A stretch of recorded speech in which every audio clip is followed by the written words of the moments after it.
Avant de retourner à l'école de conduite, on essaye de retourner à l'école tout court. Et on lutte contre un fléau avec notre invité qui est en première ligne contre ce dit fléau. C'est Tancred Gellereau. Bonjour. Bonjour. Bienvenue sur Sud Radio.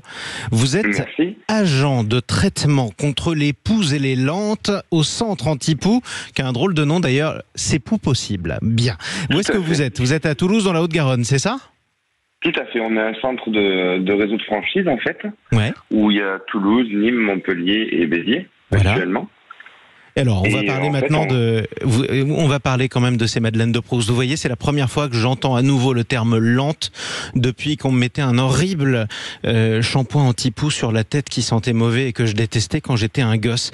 On est à deux jours de la rentrée des classes. Pourquoi c'est une période importante pour vous en termes d'activité ? Parce que les enfants étaient en vacances et que malheureusement tous les enfants étant en vacances en même temps, ils vont avoir tendance à faire des dépenses aux mêmes endroits. Donc ça va être les piscines, la plage ou les centres de loisirs ou encore les colonies de vacances. Ouais. Et c'est vrai que du coup c'est des lieux où effectivement on va privilégier les activités ensemble et donc notamment l'arrivée des poux, quoi. L'arrivée des poux, justement, ce qui dément une première idée reçue. Non, les poux ne s'attrapent pas qu'à l'école. Voilà. Tout à fait, exactement. Les poux, ils suivent en vacances.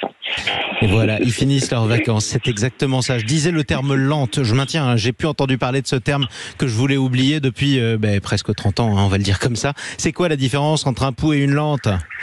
Eh bien, en réalité, ce sont les œufs des poux. C'est les poux qui vont déposer jusqu'à 10 lentes par nuit pour un seul poux. Et les lentes vont finir par éclore sous 3 à 5 jours pour déposer un nouveau poux, qui lui deviendra adulte et redéposera des nouvelles lentes au bout de 10 jours. Et voilà. Qu'est-ce qui fait qu'on attrape des poux ? Est-ce que c'est parce qu'on manque d'hygiène ou ça n'a rien à voir ? On va lutter contre toutes les idées reçues. Rien à voir du tout. En réalité, le poux, c'est simplement un parasite. Il a besoin de son hôte, donc l'être humain, pour survivre. Et il va préférer principalement un cheveu propre à un cheveu sale, mais ça reste simplement une préférence. C'est-à-dire que c'est pas parce qu'on a des cheveux sales qu'on en attrapera pas, bien sûr. Oui, au contraire, sinon on aurait tous essayé, faut le dire.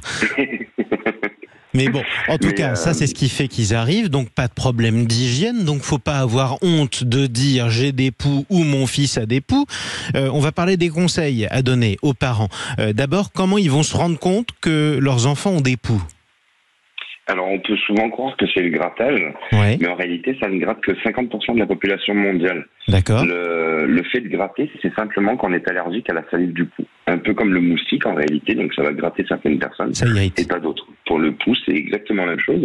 On est allergique à sa salive et le poux va injecter sa salive pour empêcher le sang de coaguler, ce qui fait que du coup, on va créer cette allergie, quoi. Alors, si jamais ils se grattent pas, comment je me rends compte que mes enfants ont des poux ? Principalement le peigne. Ça va être vraiment un passage de peigne régulier que je vais conseiller tout au long de l'année.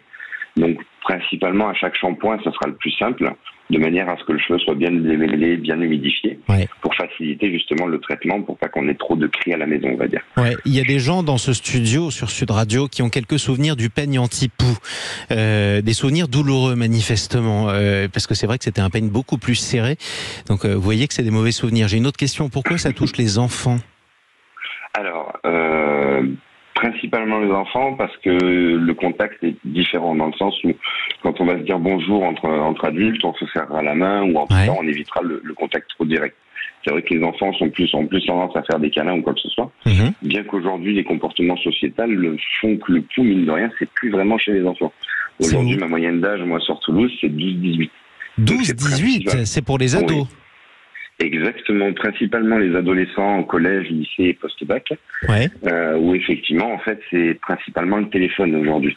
L'activité qu'on va en faire via les selfies, les séries Netflix. On se prête le téléphone ou alors on touche le téléphone de l'autre et le poux passe de tête en tête via le smartphone, c'est ça ? Alors, c'est pas via le smartphone, mais c'est en rapprochant en fait les têtes pour pouvoir faire des selfies, par exemple, ou regarder des séries Netflix quand on est plusieurs dans le même lit, quoi. Énième effet secondaire de la maladie du selfie, tout simplement.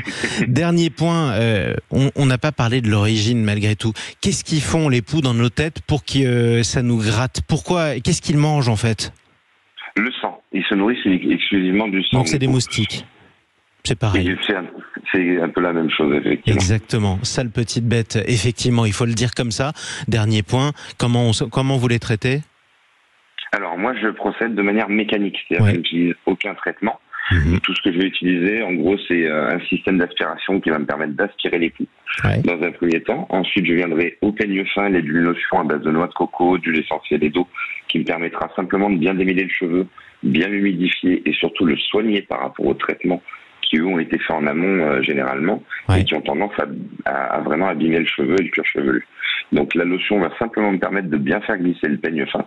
Et j'ai un peigne fin qui lui est micro-canalisé, qui me permet justement d'extraire la lente très facilement, puisque le traitement va durer en moyenne 1 heure en fonction de la longueur des cheveux. Comme chez le coiffeur, presque. Même principe à peu près. Ça coûte combien ? C'est à peu près le même principe. Alors c'est entre 67 et 107 euros.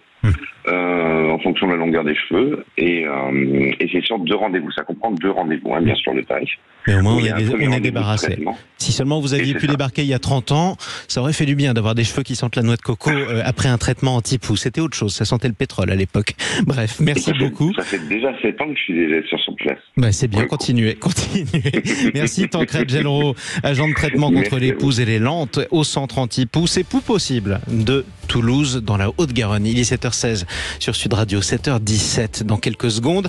À suivre, on va retrouver Laurie Leclerc. On va faire le point sur les dernières actualités de la matinée. À tout de suite.